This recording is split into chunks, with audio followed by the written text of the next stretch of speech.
Hello everyone. Welcome to the DigiTech Dialogue. I'm Arpit Gupta. The DigiTech Dialogue series is an initiative of the ETGovernment, the Economic Times.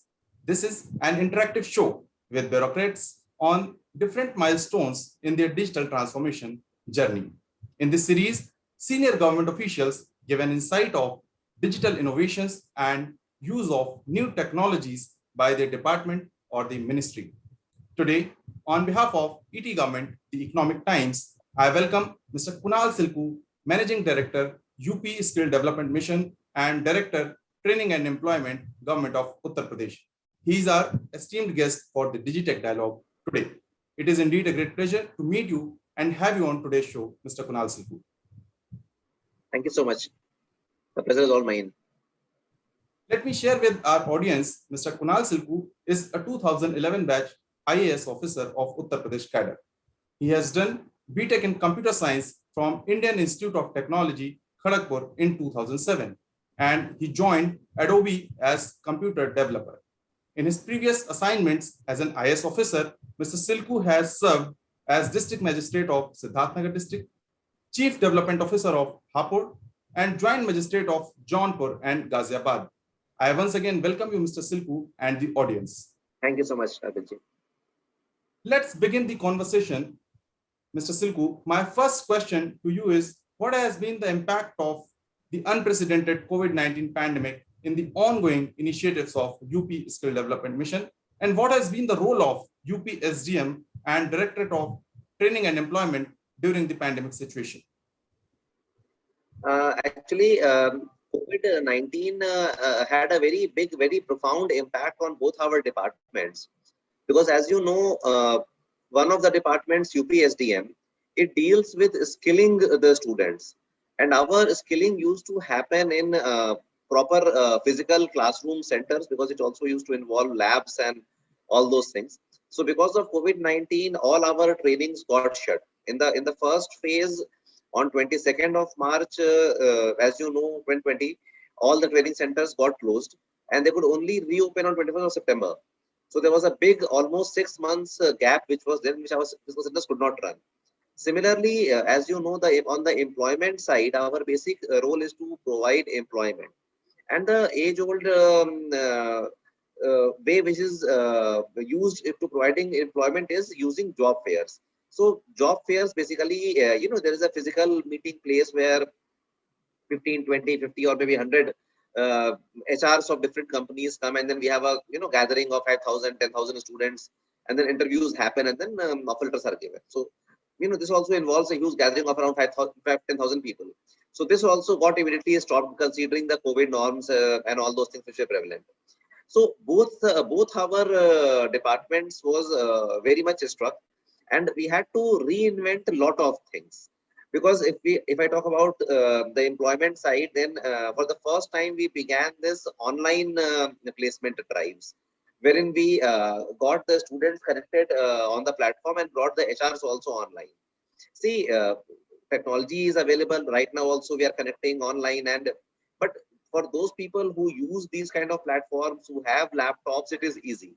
But it gets difficult when we talk about the students, because many times the students don't have these kind of gadgets or laptops or maybe smartphones. So it was a challenge in that respect of how to actually make these digital technologies accessible to those people. So over surpassing these hurdles, we could actually successfully run the digital online employment meets, and we could generate around 20,000 employments through the online Rozgar Mela. Similarly, in the UPSDM side, a big initiative was taken to convert our training on the online mode. Lot of the platforms were created, content was created. Even though we applied to Government of India for recognizing this online training, in that aspect, the Government of India is also working. And they are also trying to categorize the courses in, hybrid type of courses, which can run in both online and offline mode, because currently all the courses run only in offline mode. So up till now, we are still awaiting a decision from Government of India, but it's a difficult decision to make. So we could not actually provide certifications, but nevertheless, this does not stop us from actually providing digital content and digital learning to our students and revision of whatever they have studied. So we could actually relatively engage those students in all those 6 months of first phase and almost 2 months of the second phase. Right, right, Mr. Silku. Sir, as you talked about the courses and the trainings that you are providing, so as far as I know, UPSDM offers around 718 courses to the trainees to acquire the requisite skills in the trades of their interest. Can you please share some of your ICT initiatives like Abha mobile application, Seva Yojan portal, and etc.? How fruitful has been such innovations in these difficult times? Actually, see, ICT has been very important. It has played very pivotal role, and UPSDM and both employment directorate has taken various e-initiatives. If I talk about the e-initiatives of UPSDM side, then first of all, in UPSDM, we made the portal accessible to everybody. Earlier, the portal was existing, UPSDM portal was existing, but it was only doing office procedures. It was not providing any services to the students. But we revamped the portal and we ensured that all the services which we offer to students are available on the portal itself. Like now they can register themselves on the portal, they can see all the courses which are running in their vicinity, which all centers are there, they can register themselves online. Then all their attendance is visible online, and later when they are finally passed and they are assessed, their certificate is also available online. We are still expanding it further, and we are integrating it with DigiLocker, so that whatever certificate they will receive, it will automatically be saved in their digital locker also. And we are also bringing learning management system. We are actually developing a proper LMS to provide online learning. Currently, the mechanism which is being used is using the YouTube channels, but YouTube channel has got its own limitation. It's a one-way communication. So we want to, go one step ahead than that and actually have a proper interactive LMS which will be there. So these two initiatives are under process, which we are developing, and they should be ready very soon. The second initiative which we took was doing a MOU with Coursera. As you know, Coursera is an online learning platform. It's a US-based multinational company which provides certification courses from various universities all across the world. We have universities of US, Europe, Australia, Singapore, Dubai. We have so many universities which are there. They provide courses, and there they charge a fees which typically ranges from 5 to 10,000 rupees to even lakhs, depending on what kind of courses you are taking.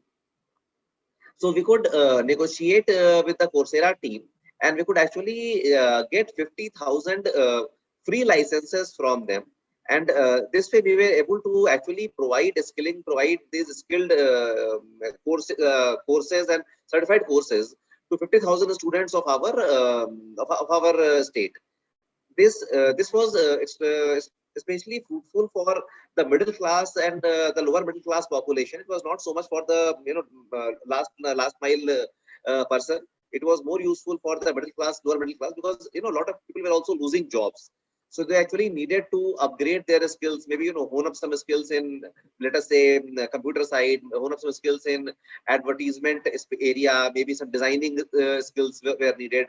So all those skills they could generate, and it actually helped in increasing the employment. Those lockdown months were utilized in actually gaining these certificates, and later it helped them in getting employment. The third initiative which UPSDM took was developing an application called Abha. Abha is short form for Atmanirbhar Bharat.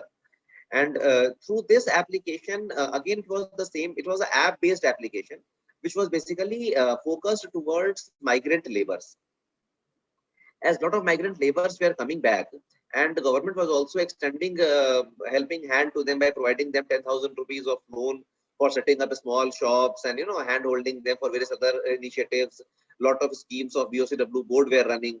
So it all needed that there has to be a platform in which if a person goes, he can get the complete information of whatever initiative government is providing to them. In not only in literature form, but also in nice small videos, maybe some cartoon videos form, so somebody can tell them. Because those people might not be that much learned that they can read through formats and actually understand.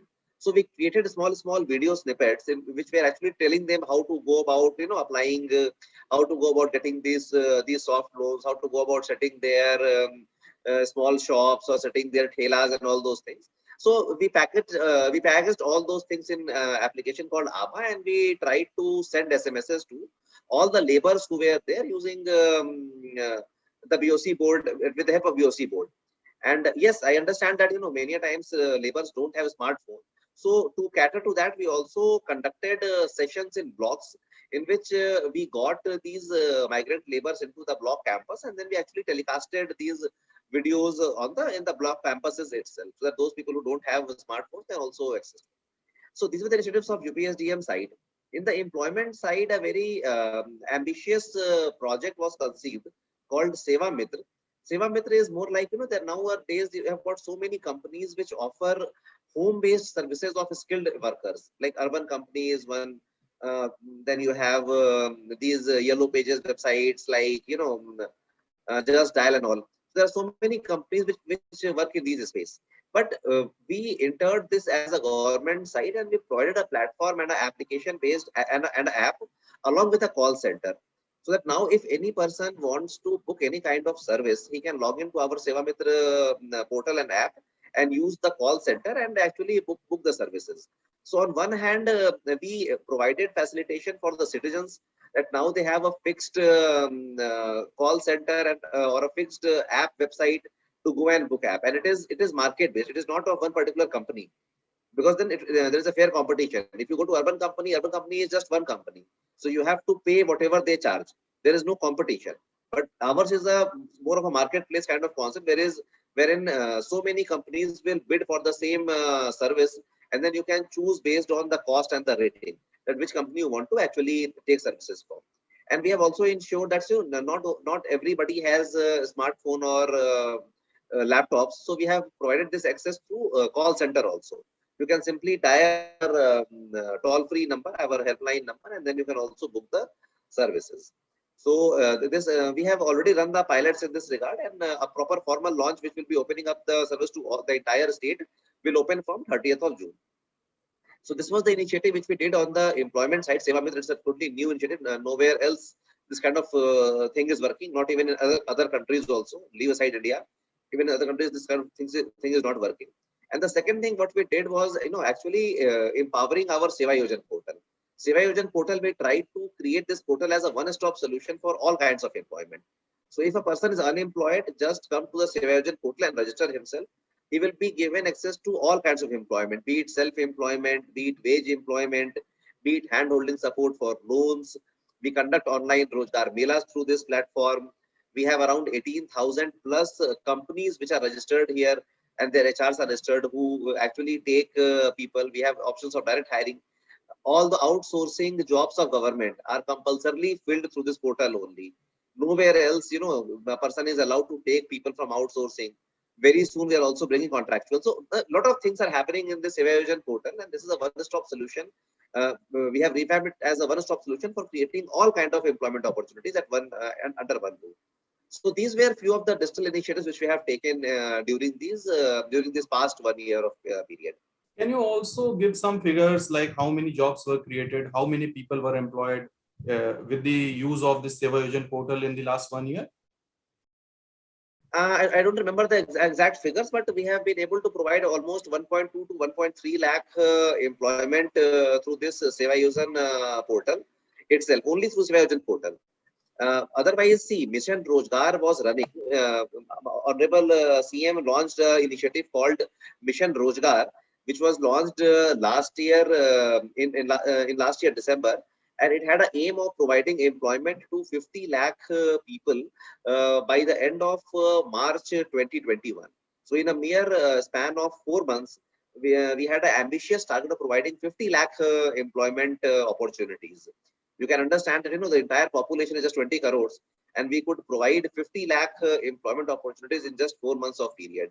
By the end of March, we could not reach 50 lakhs figure, but still we could reach 40 lakhs. So 40 lakhs is also good enough. It is a pretty huge number which we provided. So this was through all the departments, all the channels.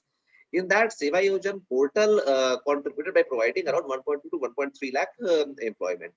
Similarly, UPSDM on its own provided around 50, 70, 50 to 60,000 employment opportunities. And the online Rozgar Melas provided around 20,000 employment opportunities. So these were the employment figures which, the Seva Yojan portal, the UPSDM the website, our online Rozgar Melas provided, and the figure which the entire state through Rozgar Mission provided. Right, sir. Coming to the policy point of view, so Uttar Pradesh has got a skill development policy as well. So how does it help mitigate the gaps in skilling programs run by different ministries and departments in the state of Uttar Pradesh? UP has been one of the front runners in understanding that, there were so many departments doing skilling, and there were so many different kind of unstandard courses which were running. So UP was the front runner. In 2013 only, UPSDM was conceived as an umbrella organization which will subsume skilling activities which are being run in all other departments. So all other departments have to simply provide the funds to UPSDM, and the entire skilling work will be undertaken by UPSDM. So this was the mandate which through which UPSDM was made. Later in 2016, after coming of Honorable PM Shri Modi ji, the lot of work was done in the skilling space, and at the central level also this thing was conceived, and a common cost norm was formulated, and the courses of all skilling things were standardized. UP was again one of the first state to adopt this common uniform standards and the rates as well as the syllabuses. Currently, UPSDM teaches only standard courses which are approved by Government of India and which are valid all across the country. Similarly, UPSDM runs not only from the funds of our own vocational education department, but funds of labor department, funds of these social welfare department, funds of border area planning department. So a lot of departments provide their funds to us, and through their funds, and if some of them have their specific beneficiary choices, like some people want that labor should be trained, some department want that SCST should be trained. So we address to those specific needs, but then we, as a uniform policy, we provide skilling to everybody. Obviously, it has helped us in creating a synergy model, because now the students have to only visit UPSDM portal and they will be given access to all kinds of training. Now they don't have to go and visit, different departments and understand what training is happening at what places. So it has helped both the government, the departments, as well as the citizens of the country, or citizens of the state. Right, sir. Coming to the next question, there is information in the UPSDM portal that UPSDM has partnered with leading industrial and corporate houses like Maruti Udyog Limited, L&T, Raymond's, Lava Mobile, etc. And you have also empaneled around 400 plus government institutions and private training providers. You have enrolled over 12 lakh youth in last 7 years, and you have plans to again enroll and certify 6 lakh traditional artisans of Uttar Pradesh. So how your plans are shaping up for 2022? See, our plans are shaping up very nicely, because a lot of background work has gone in all these regards. As you know, first of all, we have increased the training targets this year. If I talk about this 21-22 financial year, we have a training target of 4.2 lakhs only in short-term training, and we have a specific 1.5 lakh targets in RPL, these short-term 3 days courses. So almost around 5.5 lakh skilling is being done only by the state budget. To add to that, we have schemes of central government like PMKY scheme is there, DDU-GKY scheme is there. So if we combine all those targets, around 7 lakhs students will be able to train only in this 21-22. We have increased our training capacity. We finished our RFP 22. We added 200 new training partners. So our number has now reached around 600 training partners which are there. 400 were earlier, and 200 new have been added only recently, and now it is 600. We have also opened our doors to all the training partners which are empaneled in Government of India. They don't need to come and again have empanelment. They just need to come and sign a MOU, and they will be more like a walk-in, and they will be allowed to train here. So we have worked a lot as far as, increasing the training capacity is concerned. We have also worked on, getting these targets for training, because as you know, these targets are subsidized. The students don't have to pay anything. Even though, government has to pay around 25,000 rupees per student, the subsidy is there. For student, it is free of cost. So it is limited by the budgetary constraints, as you can understand. But simultaneously, if we will be having the surplus training capacity, then we can also parallelly run a paid model that we will be providing subsidy to around 7 lakh students. But then there might be few students who are willing to pay but get skilling. So that also we can now provide, because we have now got more skilling potential. And definitely we are looking forward to upping up our skilling figures, and whatever we have achieved in past 7 years has been a good success, but we want to double or triple that number in coming 3 to 5 years of time. Thank you for sharing this information with us. Sir, as you are going to complete 2 years in your office as the MD of UPSDM, so how has been your personal experience on infrastructure support, capacity building, employment generation, and public-private partnership? And in addition to that, if I ask, what have been your two bigger achievements that you consider them as the best achievements in last 2 years? Can you shed some light? So, Arpitji, last 2 years have been a roller coaster ride. It has been very exciting. And right since I joined, it was almost around just 6 months when this COVID condition happened, and a lot of mayhem was created everywhere, and readjustments and new technologies. I discussed all those things earlier. So the two things which I would say that has been most important, and which has been very key things in improving the performance. The first thing has been, bringing the entire working of mission on the digital online platform, because earlier many processes were offline, so there were obvious limitations in getting those processes completed, and monitoring did not used to happen properly, because let us say if a TP has applied for center approval, but that center approval is not being conducted for, let us say, for 3 months of time. So we had no mechanism to actually know that the center approval request is lying at our district auditor level for past 3 months of period. But now with the new portal, all these things are now real time, and we have a SLA of 3 days of clearing any of these kind of requests. So it has actually helped us monitor our field officials also. It has made them more accountable. It has made working more transparent. Now we all can see that which officer out at which desk the file, the approvals are getting delayed. What is the reason? If it is genuine, if it is not genuine. So, this has actually helped us in increasing our training capacity. It has become much more faster, much more transparent, much more accountable, much more monitorable. And earlier, while we were able to train only 2 to 3 lakh students in a year, this year, as I told you, we are training around 7 lakh students in short-term training, 1.5 lakh students in RPL, which is around 8.5 lakh, which target which I already got. And this might also increase in coming days and might actually reach 10 lakh. So this increased capacity of training, it has been possible only because of, now we have software backing for providing this kind of skilling. So this has been one very important initiative which has been taken, has helped in training capacity. The second initiative which has been, earlier we had only few training partners.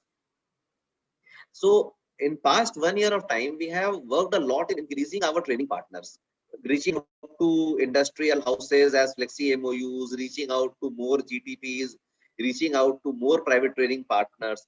And while we were having just 300 odd training partners before my joining, if I talk about today, we have around 1,000 training partners. So there's a big jump of, I have added 400 new, I have added 300 new training partners in Reduce GKY. We have added 200 new training partners from UPSDM side.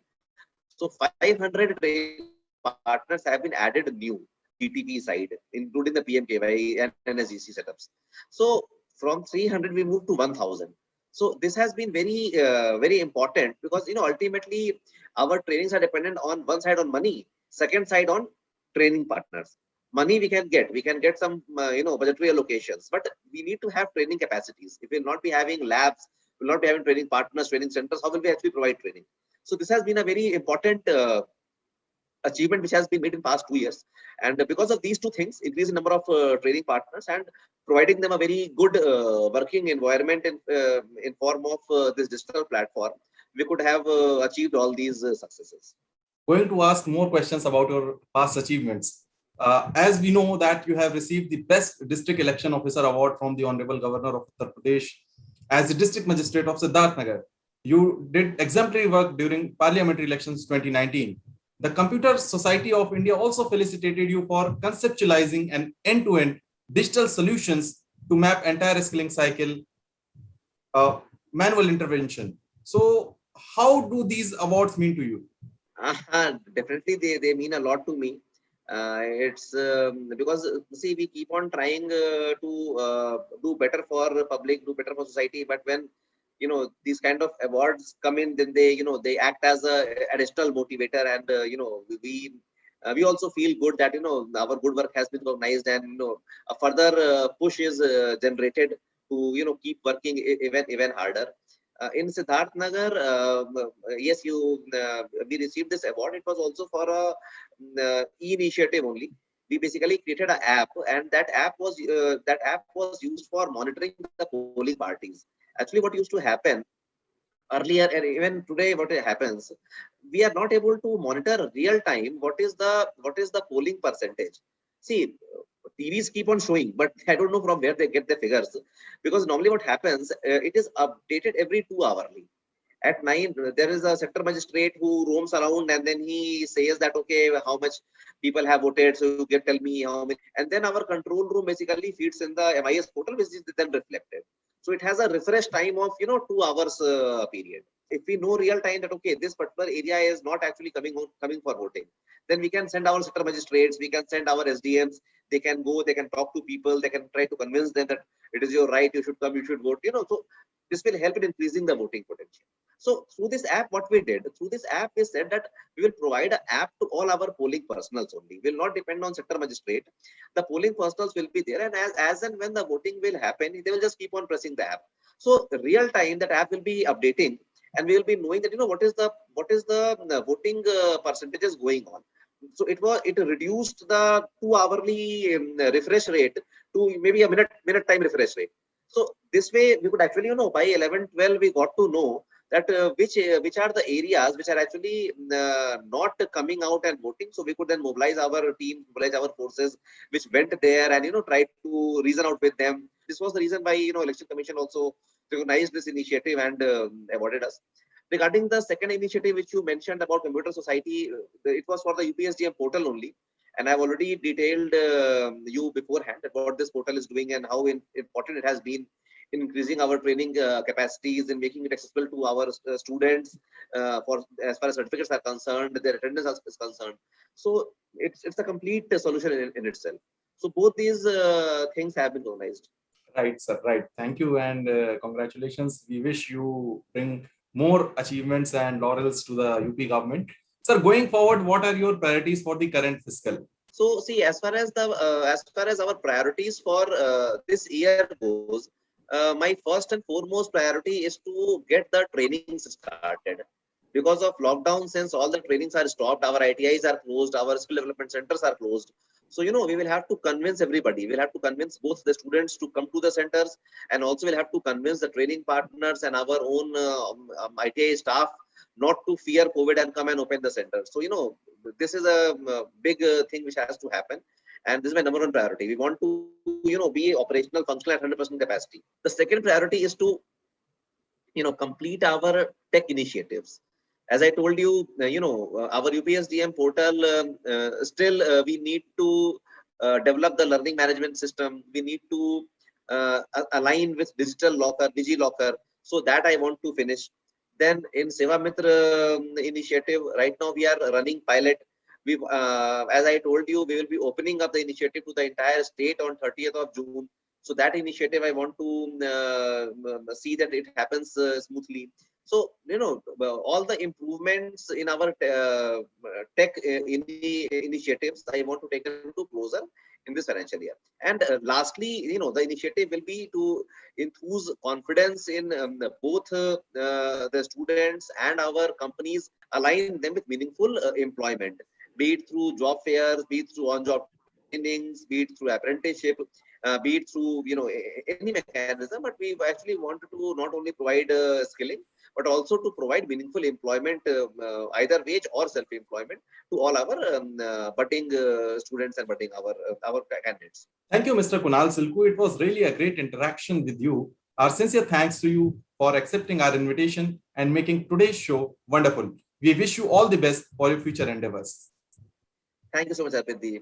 It was great interacting with all of you, and nice being here today.